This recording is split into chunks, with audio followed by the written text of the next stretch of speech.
Big Shaq's mother walks into a luxury spa, expecting peace, but walks out with humiliation she never deserved. They didn't know who she was.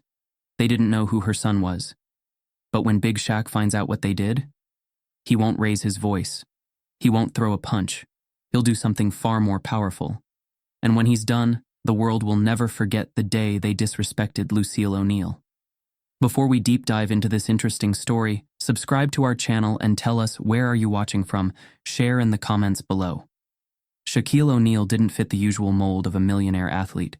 Sure, he had the mansions, the luxury cars, and the kind of wealth most people could only dream of, but none of it defined him. What defined him was the way he moved through the world.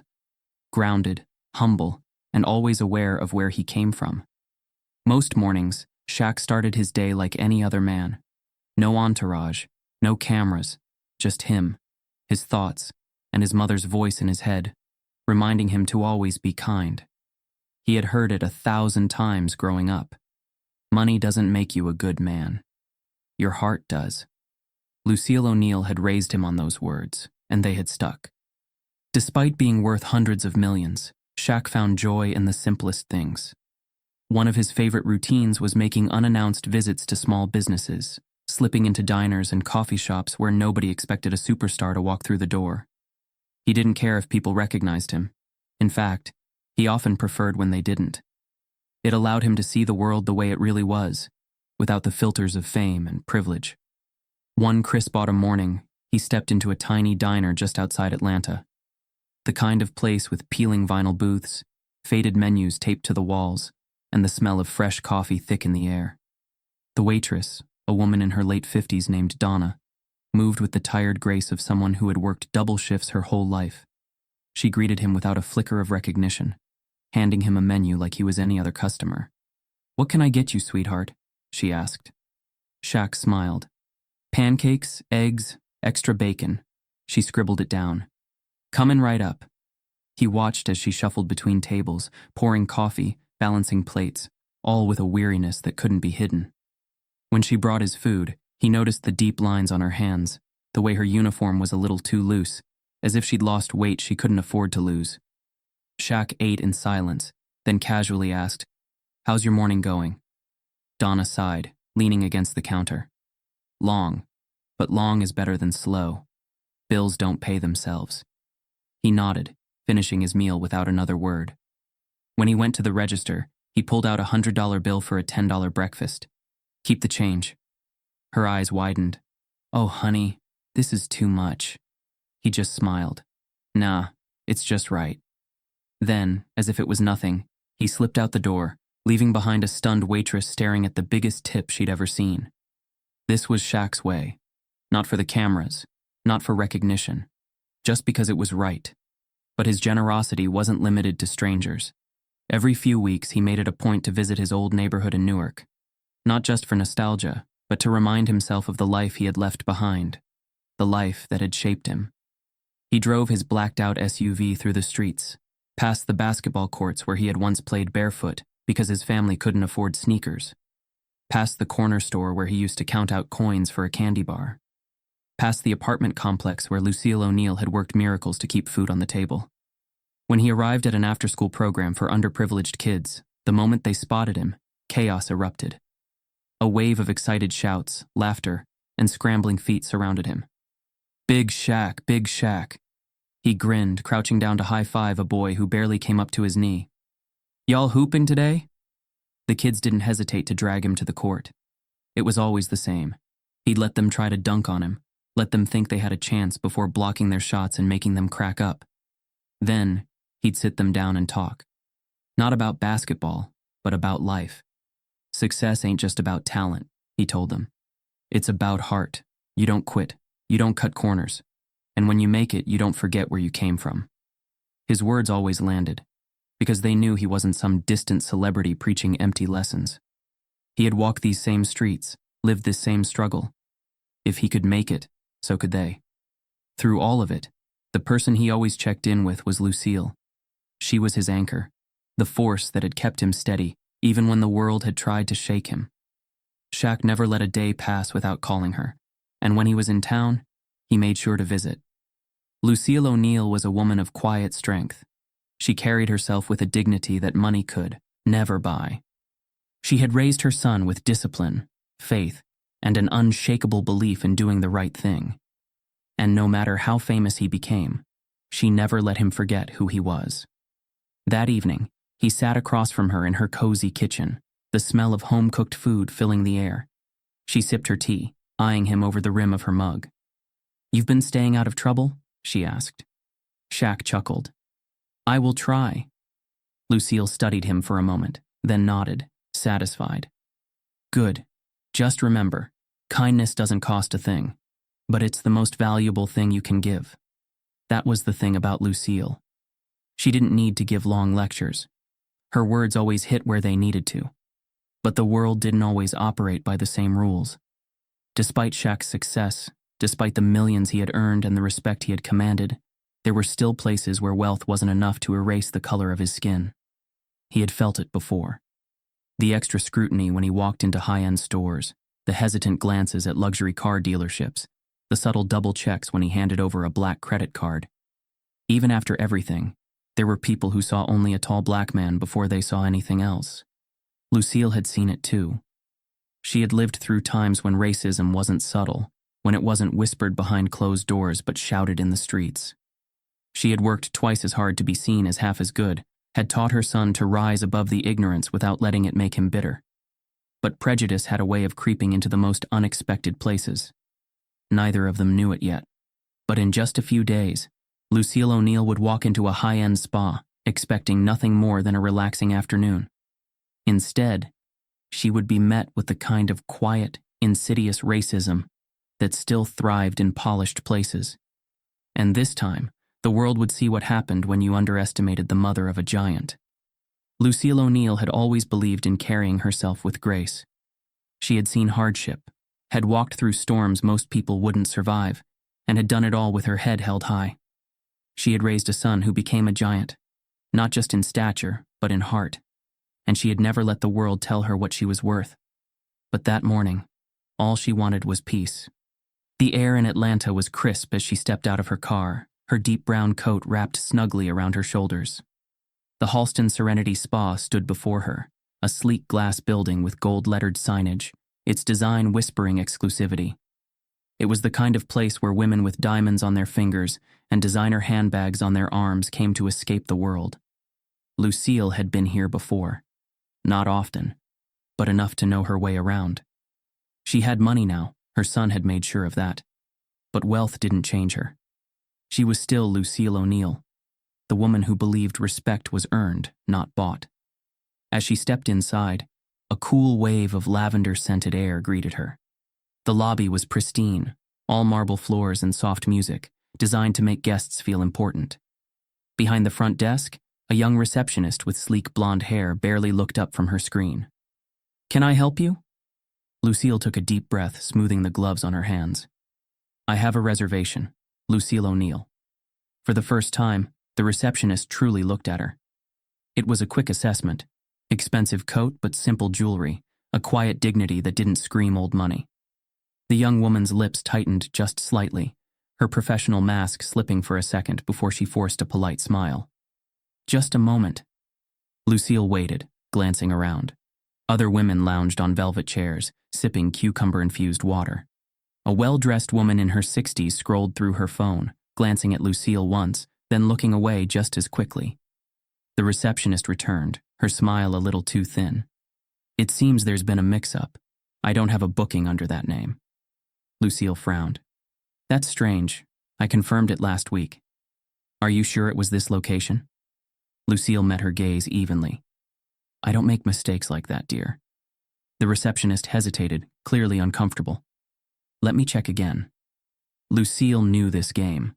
She had seen it before, in department stores, in high-end restaurants, in places where people like her were still questioned, still doubted, no matter how much money they had. She glanced at the woman's name tag, Jessica. Jessica typed something quickly, then exhaled dramatically. "Ah, found it. But it looks like your appointment was scheduled for later this afternoon. We're actually fully booked right now." Lucille folded her arms. "That's not what my confirmation email said." Jessica gave a slow, practiced smile. There must have been a system error.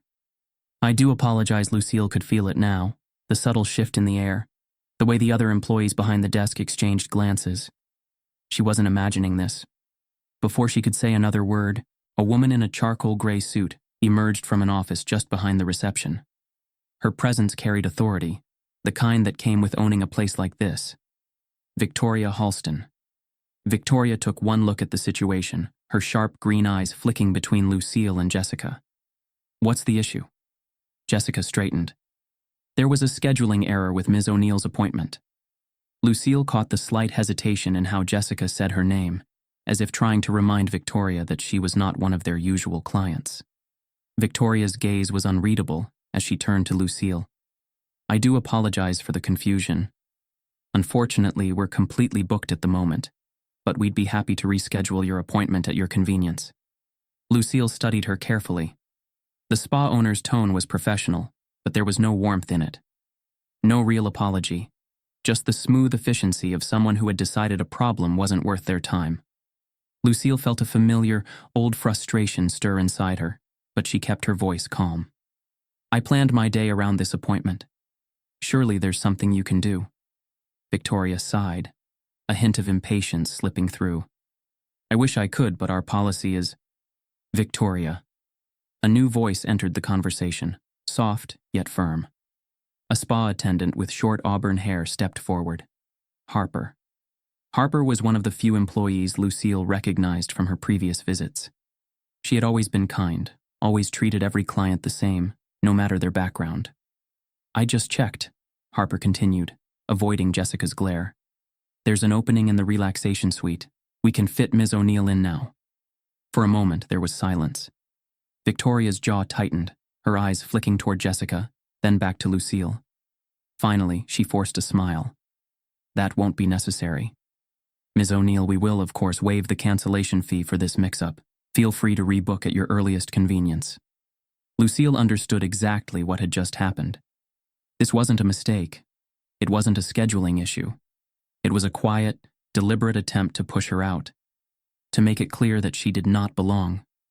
She glanced at Harper, who gave her a look filled with quiet frustration, as if she too had seen this before.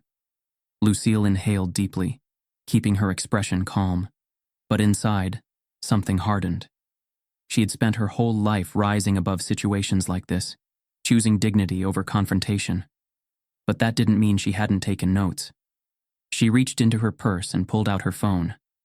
Ms. Halston, she said smoothly, watching the woman's face closely. Do you mind if I take a picture? Victoria blinked. A picture? Yes, Lucille said. I just like to keep a record of the places I visit. You know, in case I want to share my experiences later. Victoria's smile faltered just slightly. Lucille wasn't a fool. She knew that if she posted about this, if her son found out what had just happened, it wouldn't be long before the world knew too. But she didn't need to threaten. She didn't need to raise her voice. She simply let the weight of her name settle between them. For the first time, Victoria looked uncertain. She knew she had miscalculated. Lucille held her gaze a moment longer, then slid her phone back into her purse. No need to reschedule. I'll be sure to remember my experience here. With that, she turned and walked toward the exit, her back straight, her steps steady. Behind her, she could hear Harper exhale in frustration, Jessica whisper something under her breath, and Victoria's clipped voice instructing them to handle things better next time. But Lucille wasn't concerned with any of that. She had nothing to prove to these people. She had raised a son who was a legend, a man who had built an empire, a man who had learned from her what it meant to demand respect. And whether they knew it yet or not, they had just made a mistake, a very, very big mistake. Lucille O'Neal had faced worse in her lifetime. She had seen cruelty disguised as politeness, condescension masked as professionalism. She had learned to read between the lines, to pick up on the small shifts in tone, the glances exchanged behind her back, the subtle dance of exclusion that people like Victoria Halston performed so effortlessly. But she was not a woman who backed down. After the tense exchange at the front desk, she had every reason to walk out, to leave and never come back. But that would mean giving them what they wanted. and Lucille O'Neal did not make it a habit to give small-minded people the satisfaction of seeing her shrink. So, when Harper, the only employee who had shown her any decency, quietly offered to set up a relaxation suite for her, Lucille had nodded, accepted the offer, and followed her through the softly lit hallways of the spa. She would stay. She would take the time she had set aside for herself, and she would do it with her head held high. The relaxation suite was stunning. A dimly lit space, with plush reclining chairs, soft music drifting through hidden speakers, and the faint scent of eucalyptus in the air. Women in fluffy white robes sipped on herbal tea, their conversations a low hum of effortless luxury. Lucille took a seat, her back straight, hands folded in her lap. She had barely settled in when a different spa worker approached, a younger woman with tightly pulled back hair and a name tag that read, Sienna. Her smile was practiced, her eyes scanning Lucille the way one might assess an unexpected guest at an exclusive event. "Ms. O'Neal," she said, her tone just a little too bright. "I see you booked the signature rejuvenation package. That includes the deep tissue massage, aromatherapy soak, and platinum facial." Lucille nodded. Sienna hesitated, then added, "Would you like to upgrade to our VIP luxury package? It includes our gold-infused skincare treatment, a longer massage, and exclusive access to the private thermal baths." The way she said exclusive was deliberate. Lucille had been here before, not just in this spa, but in places like it. The unspoken implication that maybe she didn't belong in the highest tier of luxury. The assumption that surely a woman like her couldn't afford the best they had to offer. Lucille's smile was polite but firm. "No, thank you. I'll stick with what I booked." Sienna didn't bother to hide her slight disappointment, as if she had expected this response all along. "Of course," she said. "I'll send someone over shortly." She walked away quickly, and as she did, Lucille caught the barely hushed conversation between her and another employee near the hallway. "She didn't take the upgrade?" "Nope, figured." A quiet chuckle. "Probably trying to stretch her money." Lucille exhaled slowly, pressing her fingertips together. It was nothing she hadn't heard before. Still, it stung. The massage therapist who arrived 10 minutes later was a young man with a muscular build and an easy, confident stride. His name tag read Logan, and he barely glanced at Lucille as he set up his station.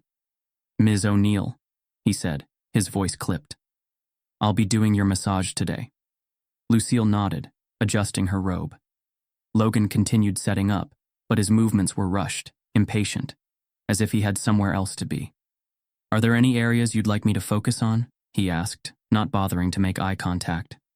Lucille was about to respond when she heard it. A whisper, not from Logan, but from two women reclining a few chairs away. "I don't know why they let everyone in now." Lucille's hands curled slightly in her lap. She didn't turn. She didn't react. But she felt it. The weight of it. Logan, still not looking at her, began the massage. His hands were too firm, too rushed, pressing into her shoulders with a mechanical efficiency that felt nothing like relaxation. The technique was wrong, the rhythm impatient. She had been here before.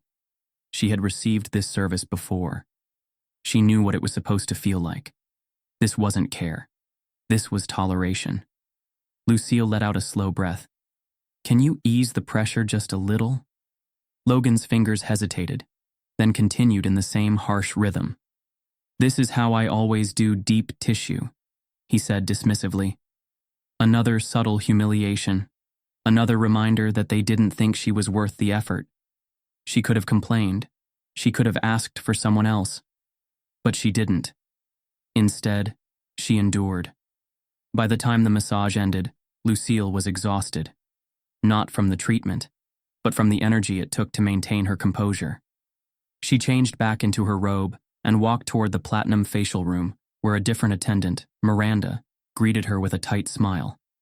The process was routine: cleansing, exfoliation, hydration. But as Miranda worked, Lucille noticed something. She was being rushed. The movements weren't gentle, the timing wasn't precise. It was as if Miranda wanted to get it over with. And then, midway through the treatment, Lucille caught sight of something that made her chest tighten. A woman, dressed in an expensive silk robe, diamonds glittering on her fingers, was receiving the exact same facial 2 chairs away. Her treatment looked different. The esthetician attending to her moved with deliberate care, her voice soothing, her touch patient. There was no rushing, no mechanical movements. Lucille's jaw tightened. She glanced at Miranda, who was already applying the final mask without even checking if her skin needed more hydration. She could feel the difference. She had paid the same amount. And yet, she was being given less.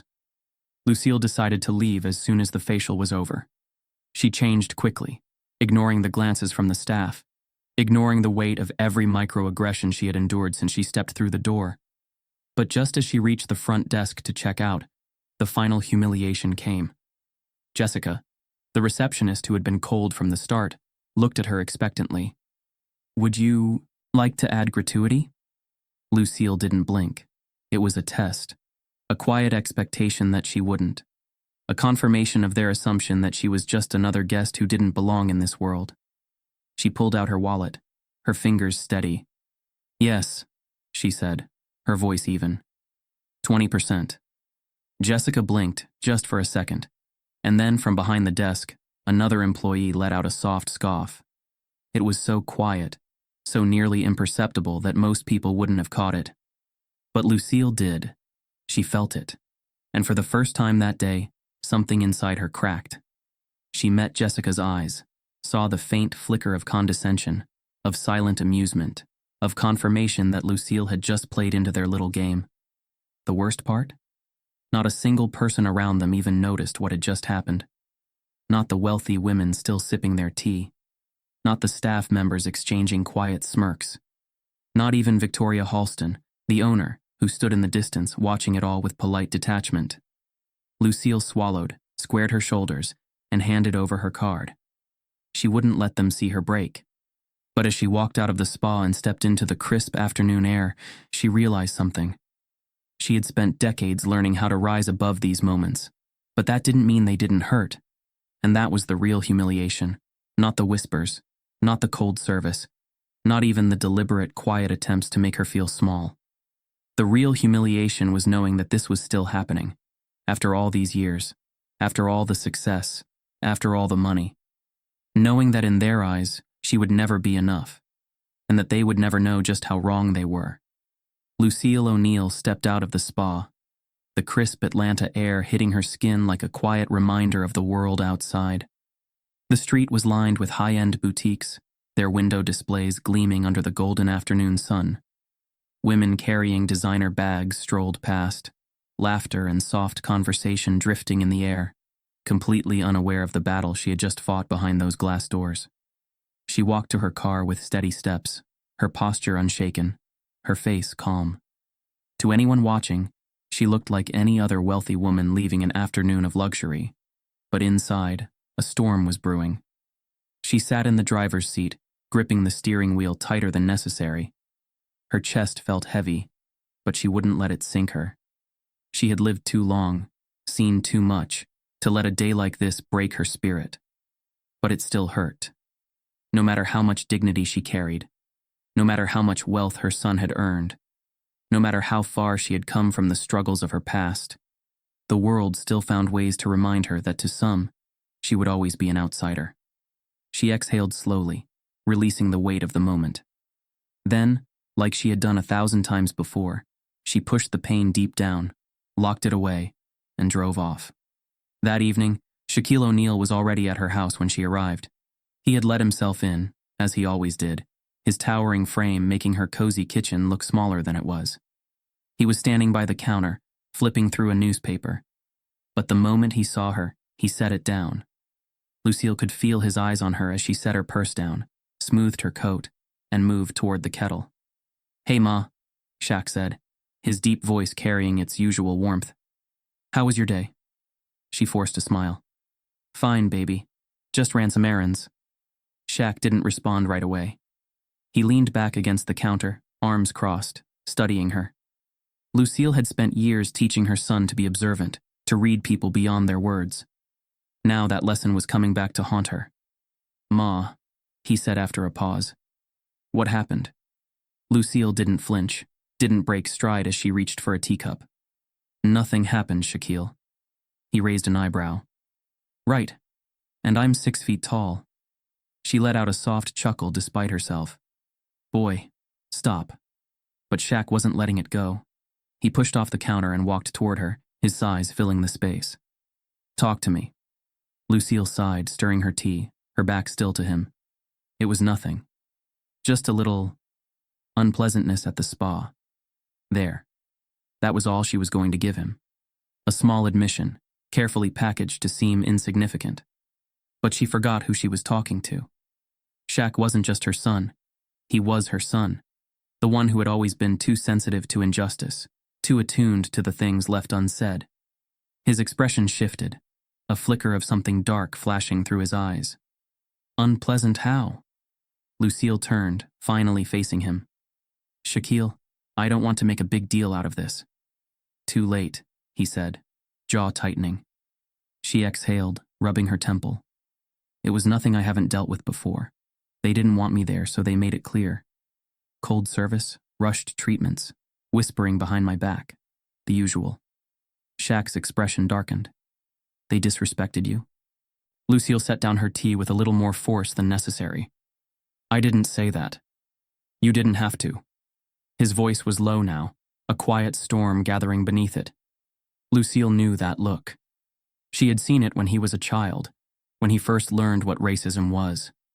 She had seen it when he was a teenager, when a store clerk had followed him around like he was a thief. And she had seen it countless times as he grew into a man who understood his power, but also the weight of it. She reached for his hand, squeezing it. Baby, listen to me. I don't need you getting worked up over this. Shaq's fingers twitched under hers, his muscles tense. You're my mother.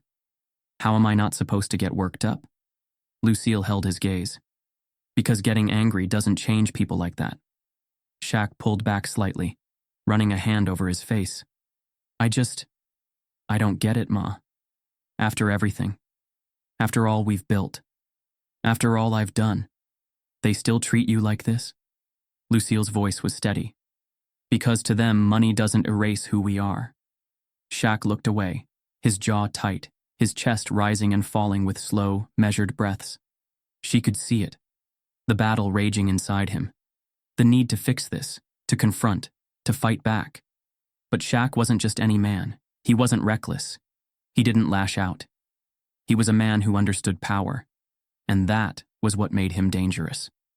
After a long silence, he exhaled through his nose and looked at her. I need the name of that spa. Lucille narrowed her eyes. Shaquille. Ma. His voice was calm, but she knew him well enough to recognize the steel beneath it. Lucille hesitated, then shook her head. I don't want you going down there making a scene. Shaq smirked, but it didn't reach his eyes. Oh, I'm not making a scene. Lucille studied him. She had spent her life teaching her son restraint, teaching him that his presence alone was enough to make people nervous, that his voice, his stature, his existence carried a weight that had to be wielded carefully. But she also knew one other thing. Shaq never forgot, and he never let injustice slide. She sighed, shaking her head. I know that look. What are you planning? Shaq leaned against the counter, his expression unreadable. Nothing dramatic. Lucille gave him a sharp look. Shaq chuckled softly. Trust me, Ma. I'm not gonna yell, I'm not gonna throw things. I'm not even gonna raise my voice. Lucille folded her arms. Then what? Shaq's smile turned slow. Calculated. Dangerous. I'm gonna let them figure it out for themselves. And just like that, Lucille knew. The storm had arrived. But it wouldn't be loud. It wouldn't be chaotic. It would be calm, strategic, and absolutely devastating. The next morning, Shaquille O'Neal stepped out of his SUV and onto the polished sidewalk in front of Halston Serenity Spa. The glass-paneled building gleamed under the Atlanta sun, its gold-lettered signage radiating exclusivity. It was the same door his mother had walked through just a day earlier, expecting nothing more than a relaxing afternoon. Instead, they had given her humiliation. Shaq adjusted the collar of his tailored coat, slipping his hands into his pockets. His approach was casual, unhurried, but inside he was anything but. He had spent the night thinking, turning over every detail of what Lucille had told him. He had felt the anger, the deep, bone-deep frustration of knowing that no matter how much money they had, no matter how far they had come, some people still saw them as less than. But Shaq didn't do rage. He did strategy. And today, he wasn't here to yell or make threats. He was here to let them expose themselves. As he stepped inside, the air was immediately familiar, cool, perfumed with lavender, the hum of soft music drifting through the space. Behind the reception desk, Jessica, the same young woman who had dismissed his mother the day before, sat scrolling through her computer screen. She didn't look up at first. "Welcome to Halston Serenity Spa," she said mechanically. "Do you have an appointment?" Shaq pulled off his sunglasses, giving her a small, polite smile. "Not yet. Think you can fit me in?" Jessica's head snapped up at the sound of his voice. Her entire demeanor changed in an instant. Recognition dawned in her eyes, her professional mask slipping just long enough to reveal the excitement underneath. Her posture straightened, her voice lifting into something more eager, accommodating. "Oh, Mr. O'Neal. Of course we can fit you in." Her fingers flew over the keyboard, and within seconds, she was nodding.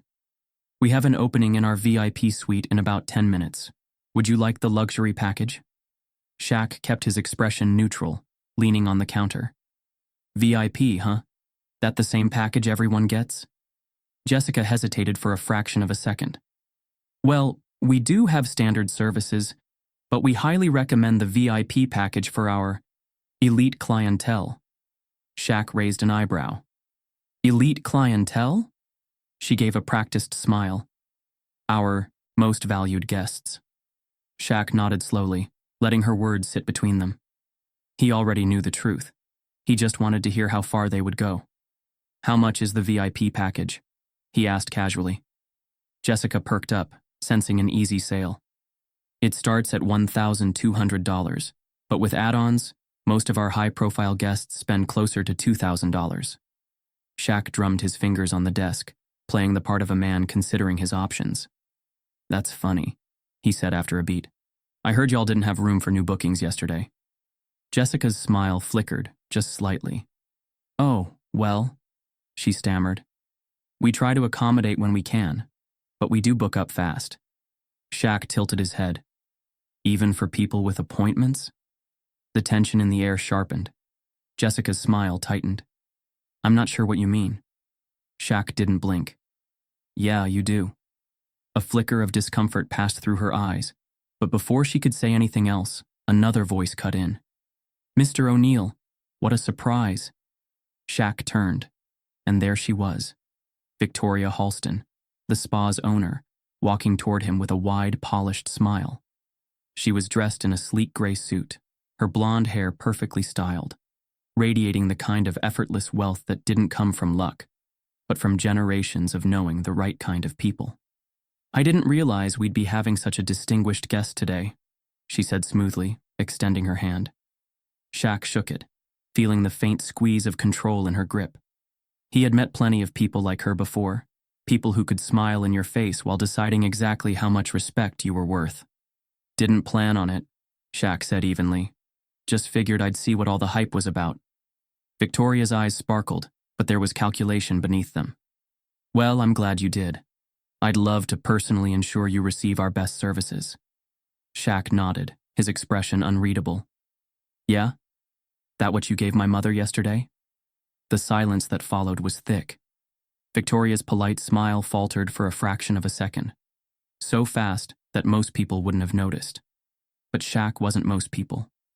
He saw the slight twitch in her jaw, the quick shift of her eyes toward Jessica, as if searching for a cue. "I'm sorry," she said, her voice measured. Shaq's gaze didn't waver. "Lucille O'Neal. She was here yesterday.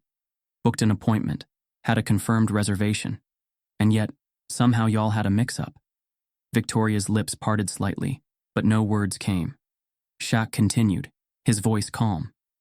"And not only did you make her wait, but when you did let her in, she got rushed service, bad attitude, and a whole lot of whispering behind her back." Jessica went stiff behind the desk. A few of the other employees had stopped moving, their ears clearly tuned into the conversation. Victoria straightened, regaining her composure. "Mr. O'Neal, I can assure you, we would never treat a guest unfairly." Shaq let out a low chuckle. "Yeah? That what y'all told her too?" Victoria's jaw clenched. "If there was a misunderstanding, I deeply apologize. I would be happy to extend a personal invitation for her to come back, free of charge." Shaq leaned forward slightly, his 6'11" frame towering over her, though his voice remained dangerously soft. "You don't get to buy your way out of this," he said. A flicker of something, nervousness, realization, passed through Victoria's expression. Shaq exhaled, shaking his head. "Let me ask you something. If she hadn't told me what happened, if I hadn't walked in here today, would you have ever thought about how you treated her?" Victoria didn't answer, because she knew the truth. Shaq tapped his fingers on the counter again, looking around. "Y'all real quick to roll out the red carpet for me. Funny how that works." Jessica swallowed hard. The other employees stayed silent, shifting uncomfortably. Shaq let the moment drag just long enough to make them sweat. Then, with a slow, deliberate movement, he reached into his pocket. Victoria stiffened, just slightly, as he pulled out his phone. "You know," Shaq mused, flipping to his camera, "I was thinking about taking a picture. Maybe post a little something. Let people know what kind of service they can expect here." Jessica visibly paled. Victoria's expression tightened. "Mr. O'Neal, Shaq held up a hand, silencing her. "Relax," he said. "I ain't gonna post nothing." The relief on their faces was almost comical. "But," he continued, voice like steel, "you're gonna remember this. And so will I." A heavy silence settled over the room. Victoria swallowed, nodding stiffly. "Understood." Shaq gave her one last look, a look that made it clear he saw every single lie, every excuse, every calculated move she had made. Then, he slid his phone back into his pocket, adjusted his coat, and turned toward the door. "Have a nice day," he said over his shoulder. And with that, he walked out, leaving them standing in the weight of their own exposed hypocrisy. Shaquille O'Neal stood at the center of the pristine spa lobby, his presence alone commanding attention. The room, moments ago a carefully curated sanctuary of wealth and exclusivity, now felt different. The air was tight with an unspoken tension, a collective awareness that something had shifted. Across from him, Victoria Halston, the spa's owner, kept her polished smile in place. But Shaq could see it. The slight rigidity in her posture, the way her fingers curled just a little tighter around the tablet in her hands. She knew something was wrong. She just didn't know how bad it was going to get. The employees, the same ones who had dismissed his mother, were still standing there, their carefully rehearsed professional expressions starting to crack. Jessica, the receptionist, looked particularly uneasy, her fingers gripping the counter as if it might steady her. Shaq let the silence hang a little longer, drawing it out, letting them squirm. Then, he took a slow step forward, his deep voice smooth and deliberate. "You remember a guest named Lucille O'Neal?" Victoria's brow furrowed for a fraction of a second before she masked it with a polite expression. "Lucille O'Neal. I'd have to check our records." Shaq let out a low chuckle, shaking his head. "Nah, you don't." Jessica's breath hitched. One of the spa attendants shifted uncomfortably. "You remember her," Shaq continued, his gaze locked onto Victoria's. "She was here yesterday, had an appointment, came in just like I did, walked up to that same front desk." He motioned toward Jessica, whose face had lost all color. Victoria's lips parted slightly. Shaq tilted his head. "She came in for a service she paid for, and y'all made her feel like she didn't belong." A beat of silence. Jessica visibly tensed. One of the younger spa attendants looked toward the back hallway, like she was contemplating disappearing before this got worse. Victoria, to her credit, didn't panic. Not outwardly. She had dealt with high-profile guests before, knew how to smooth over uncomfortable situations. She let out a soft, measured breath. "Mr. O'Neal, I assure you, if your mother had a negative experience, that was never our intention. We pride ourselves on welcoming all our guests with—" Shaq cut her off with a low chuckle. "Don't do that." Victoria froze mid-sentence. Don't do that corporate PR damage control thing, Shaq said, his voice calm but firm. Don't tell me what y'all pride yourselves on. 'Cause I saw what you actually do. Victoria's jaw tightened just slightly. Jessica, standing at the front desk, was fidgeting now, her fingers tapping against the counter. The spa attendants behind her exchanged nervous glances. Shaq let the weight of his words settle, then folded his arms. Tell me something, he said casually. When my mother walked in here, what did y'all see? Victoria blinked. I'm sorry? Shaq leaned forward just slightly. Not aggressive, not intimidating, just undeniable. You saw a woman, well-dressed, well-spoken, here for an appointment. So why'd you assume she didn't belong?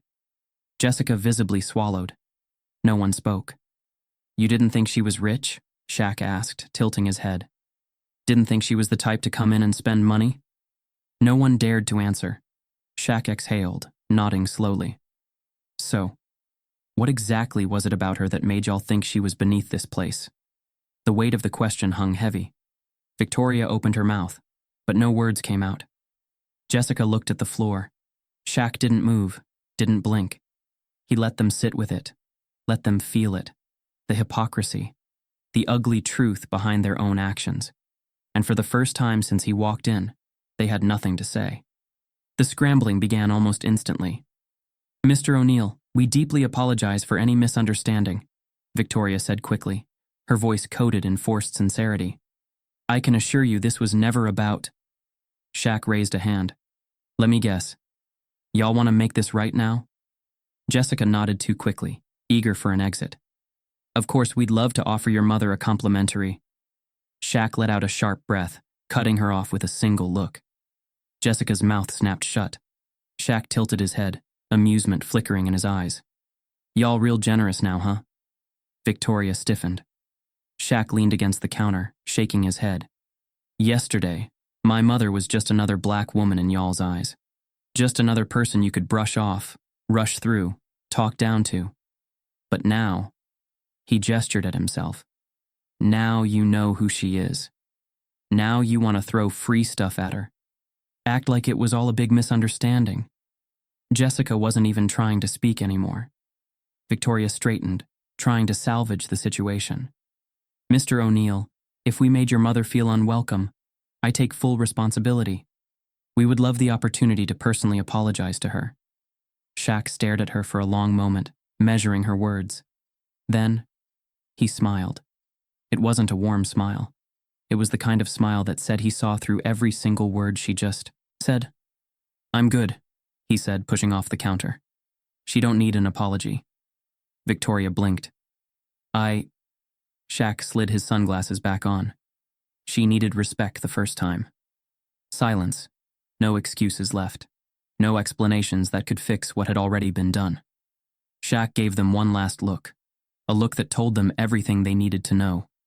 Then, without another word, he turned and walked out. He didn't slam the door. Didn't make a scene. But the weight of his presence stayed long after he was gone, and they knew nothing they could say now would erase what had already been exposed. Shaquille O'Neal didn't believe in wasted words. Some men handled disrespect with anger, some with lawsuits, some with carefully crafted statements from public relations teams. Shaq? He handled it with impact. The moment he stepped out of Halston Serenity Spa, he didn't just let the door close behind him. He let it mark the beginning of something bigger. He wasn't done yet. Not by a long shot. By the time the media caught wind of what happened, it was already too late for Victoria Halston and her carefully curated image. It started with a whisper. A few local reporters picked up the rumors. Shaquille O'Neal, one of the most beloved athletes in the country, had walked into a luxury spa and exposed something ugly. The whispers turned into headlines. Shaquille O'Neal calls out spa's discriminatory treatment of his mother. Celebrity spot or segregated service? Halston Serenity Spa faces backlash. Then came the social media storm. Clips from news segments, heated discussions on talk shows, thousands of comments on Instagram and Twitter. People who had never stepped foot in Halston Serenity Spa suddenly had stories to tell. Black professionals recalling microaggressions. women of color detailing subtle but deliberate acts of exclusion. The spa's Yelp rating plummeted overnight, and through it all, Shaq never had to say a word beyond the truth. Because once the truth was out, it spoke for itself. Victoria Halston sat in her office, her manicured fingers clutching the arms of her chair. She had spent years crafting her business into an empire, built it on exclusivity, on catering to the city's elite. She had never imagined that a single client, one woman she barely noticed, could bring everything crashing down. Her assistant stood nervously by the door. "We're getting calls nonstop, reporters, clients, even a few sponsors." Victoria's head pounded. Sponsors? They're reconsidering partnerships. Of course they were. Businesses didn't like controversy. They didn't like being associated with something messy. And now? Now Halston Serenity Spa wasn't just a luxury retreat. It was a symbol of discrimination, a case study in how racism thrived in polished places. Victoria let out a slow breath, her chest tight. She had spent the past 24 hours fielding questions, writing statements, damage controlling a problem that she never thought would be hers to own. But that was the thing, wasn't it? She had owned it all along. She just never paid attention. She had watched her employees treat Lucille O'Neal differently, had seen the dismissiveness, the subtle shift in tone, the way appointments mysteriously got lost when certain people booked them. And she had done nothing, because it had never been her problem. Until now, meanwhile, Shaq wasn't interested in press statements or corporate apologies. He wanted real change, and that meant action. So he made a few calls, not to lawyers, not to PR teams, to Black-owned businesses, Black-led organizations, and the people who actually understood what needed to be done. Within a week, something remarkable happened. A new conversation started, one that wasn't just about Halston Serenity Spa, but about why these places still existed in 2025. Why Black clients still had to prove they belonged in spaces they could easily afford. Why wealth didn't erase the discomfort, the suspicion, the barriers that were meant to be invisible but never were. Victoria Halston was left with two choices: fight back and try to salvage her reputation, or admit what had happened, take responsibility, and actually fix it.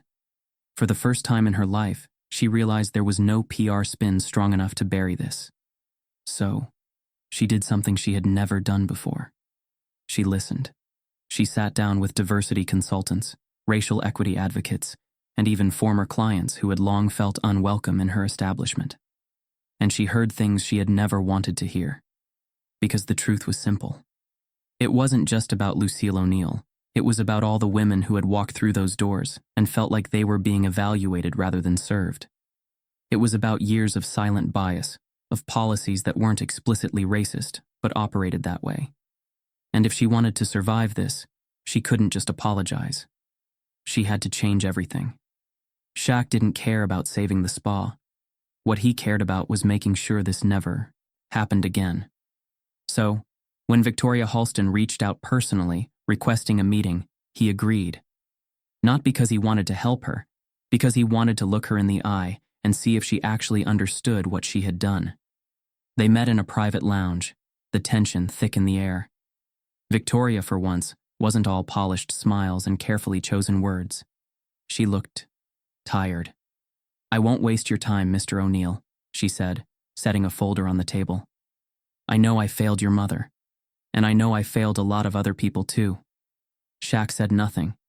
She exhaled, sliding the folder toward him. "This is everything I'm changing. Mandatory racial bias training, a new hiring process to bring in diverse leadership. We're creating a client advisory board to hold us accountable." Shaq opened the folder, skimming through the detailed policies. It was more than a PR stunt. He could tell that much. Victoria cleared her throat. "I don't expect forgiveness, but I don't want this place to go back to what it was." Shaq studied her, searching for insincerity. But for once, she wasn't faking it. She had learned something, maybe not the way she wanted to, maybe not until she was forced to. But she had learned. And that was the point. Lucille O'Neal never returned to Halston Serenity Spa, not because she was bitter, but because she never needed their apology to know her worth. She had known it long before she walked through those doors. But maybe, just maybe, the next woman who looked like her wouldn't have to question whether she was truly welcome. And that was worth more than any apology. That was power. The storm didn't end when Shaquille O'Neal walked out of Halston's Serenity Spa. If anything, that's when it truly began. By the time the story hit the national news cycle, it wasn't just about a spa in Atlanta anymore. It was about something bigger, a conversation that had been simmering beneath the surface for years, waiting for the right moment to explode. And this was the moment. It started on social media. At first, it was just a few tweets, a handful of Instagram posts from people who had either witnessed discrimination firsthand or simply couldn't believe what they were hearing.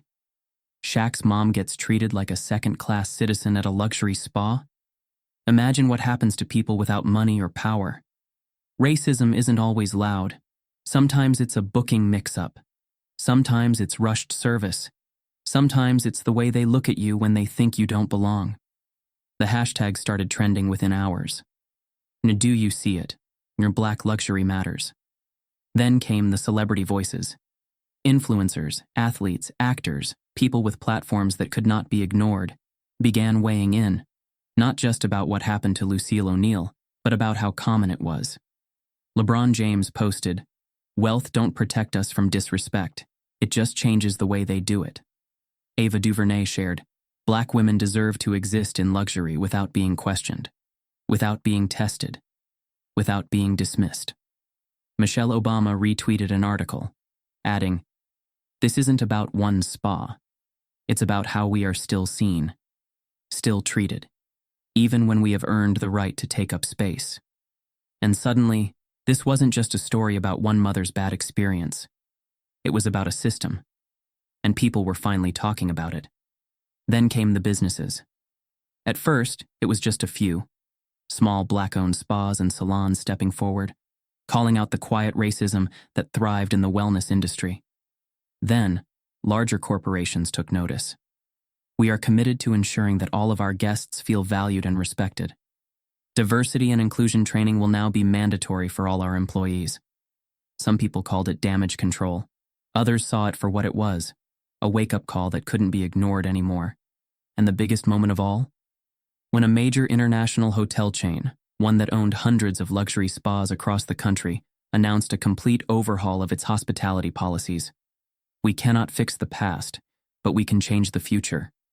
Change wasn't just happening at Halston Serenity Spa anymore. It was happening everywhere. Through it all, Lucille O'Neal remained graceful. She had spent her life choosing dignity over bitterness, and she wasn't about to change now.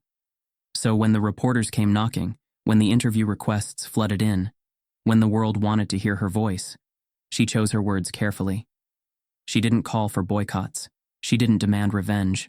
She simply told the truth. "I wasn't looking for a fight. I just wanted a day of peace. But sometimes God puts you in a moment to remind people that the work isn't done yet."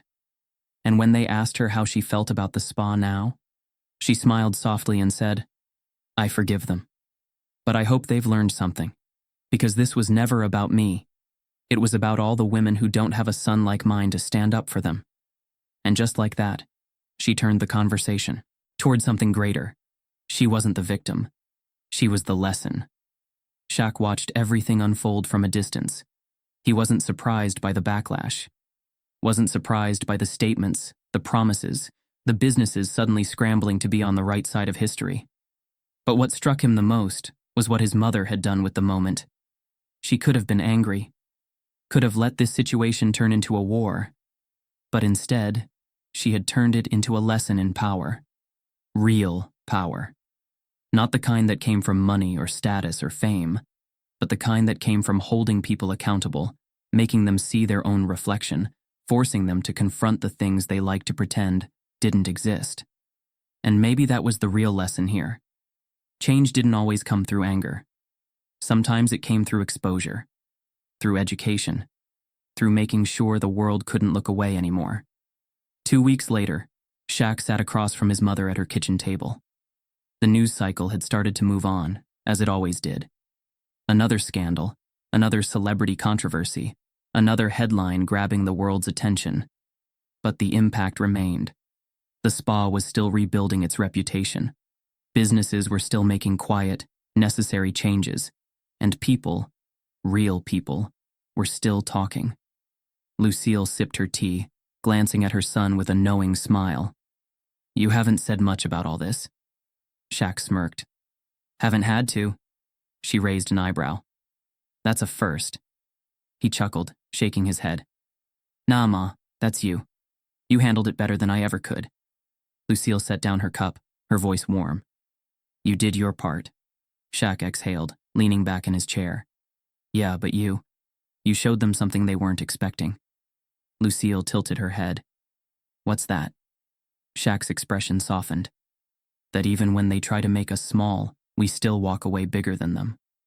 Lucille smiled, reaching over to squeeze his hand. "Always, baby." And in that moment, Shaquille O'Neal realized something. The real win wasn't in proving them wrong. It was in making sure they never forgot the lesson. Change, real change, never happened overnight. It wasn't about apologies written in perfect PR language. It wasn't about a few free services offered in quiet desperation. It wasn't even about the headlines that had shaken Halston Serenity Spa to its core. Change happened in the small moments that followed, in the quiet, deliberate choices made when no one was watching. And in the months after Shaquille O'Neal walked out of that spa, the world saw whether that lesson had truly been learned. The first sign of real change came when Victoria Halston stepped down as owner. It wasn't publicized with a flashy announcement. There were no press conferences, no dramatic interviews. But people noticed.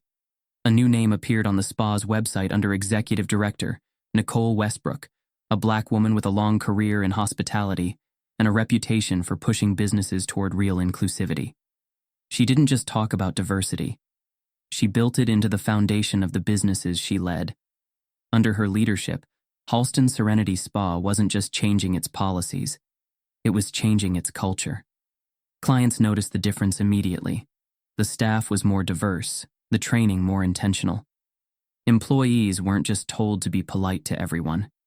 They were taught to examine their biases, to question why they had treated some guests differently than others. And most importantly, the changes weren't about damage control anymore. They were about creating a space where everyone truly felt welcome. But Shaq wasn't interested in just one spa learning its lesson. This wasn't just about his mother. This was about every person who had ever been made to feel small in places they had every right to exist. So he did what he did best. He gave back. He built. He changed lives. Shaq had always believed that wealth wasn't just about what you owned. It was about what you did with it. And now, he was doing more than ever. He launched a national initiative, partnering with Black-owned businesses in the hospitality and wellness industries. His goal? To make sure people of color didn't just feel welcome in luxury spaces, they owned them. He started funding scholarships for young entrepreneurs looking to break into the spa and wellness business. He invested in training programs that helped businesses not just talk about inclusivity, but actually practice it. He even bought into a chain of high-end spas, but not to make money. To prove a point. That Black luxury existed. That Black success deserved respect. That no one should ever have to prove they belong in a space they can afford. And just like that, the real impact of what happened that day at Halston Serenity Spa began to ripple far beyond its walls. Lucille O'Neal never went back to that spa. Not because she held on to resentment, but because she never needed their validation in the first place. For her, life had always been about something bigger than proving people wrong. It was about teaching them the right way to be. And as she sat across from her son one evening, sipping tea in the warmth of her home, she smiled at him in that knowing way only a mother could. "You did good, baby." Shaq chuckled, setting down his cup. "Didn't do anything you wouldn't have done." Lucille shook her head. "You did more than I ever could." Shaq leaned back in his chair, exhaling. "You ever think about it, Ma? How no matter how much money we make, how much we accomplish, there's always someone waiting to remind us where they think we belong?"